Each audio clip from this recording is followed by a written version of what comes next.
ఈరోజు దొండకాయ కర్రీ పత్తిం కూర అంటారు, బాలింతలకు అంటారు. కానీ ఇలా ట్రై చేయండి. దొండకాయ అంటే ఇష్టం లేని వాళ్ళు కూడా నీట్గా చక్కగా తింటారు.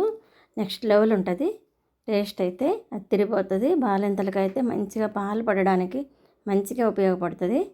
ఇదిగోండి, ఇలా దొండకాయల్ని సన్నగా ముక్కలు కట్ చేసుకోవాలి. ఒక ఉల్లిపాయ కూడా ఇలా చక్కగా ముక్కలు కట్ చేసేసుకొని 2 పచ్చిమిరపకాయలని ఇలా సన్నగా చీలికల్లాగా చేసుకోవాలి. ఒక 4-5 వెల్లుల్లి రెబ్బలు చితక్కొట్టుకొని పక్కన పెట్టేసుకోవాలి.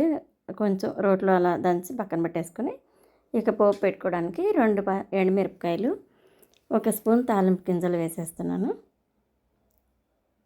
ఈ కూర పాతదేనండి, అందరికీ వచ్చు. కానీ నా స్టైల్లో నేను ఇలా చేస్తాను, చాలా టేస్ట్ ఉంటుంది.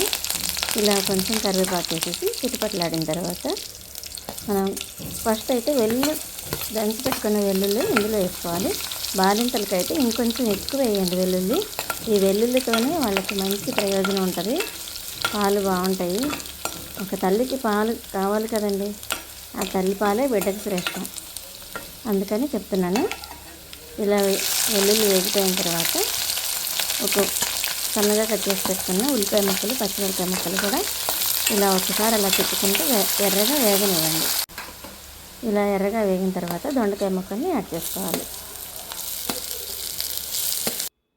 దొండకాయ ముక్కలు వేసేసుకొని ఒక్కసారి అలా తిప్పేసుకోవాలి. కొంచెం ఆ పచ్చిదనం పోయేంత వరకు ఒక్కసారి అట్లా తిప్పుకొని, ఇప్పుడైతే ఫస్ట్ పసుపు 1 అర స్పూన్ వేసేసి 1 స్పూన్ ఉప్పు వేసేసాను. మీ కూరకు తగ్గట్టు, టేస్ట్కి తగ్గట్టు ఉప్పు వేసుకోండి.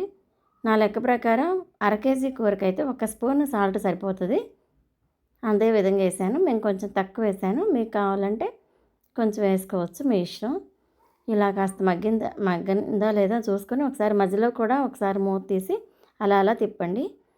మగ్గిపోయింది. ఇప్పుడు ఈ మగ్గిపోయిన తర్వాతే కారం యాడ్ చేసుకుంటున్నాను. ఒక 2 స్పూన్లు కారం యాడ్ చేసేసుకున్న తర్వాత మళ్ళీ ఒకసారి అలా తిప్పుకోవాలి. మెత్తగా మగ్గిపోయింది. కూర అయితే రెడీ అయిపోయినట్టే. 1 నిమిషం అలా మూత ఉంచేసి తీసేద్దాం. ఇప్పుడైతే టేస్ట్ కూడా చేసేస్తాను. చూసారా చక్కగా ఉందో దొండకాయ కూర. చాలా మంచిదండి ఇది, పత్యాలకి బాగుంటుంది. డాక్టర్ పచ్చం పెట్టినప్పుడు ఇలా చేసుకుందంటే పేషెంట్స్ కూడా చక్కగా తింటారు. ఇదిగోండి, చాలా బాగుంది టేస్ట్ అయితే, నెక్స్ట్ లెవెల్ ఉంది. Thank you.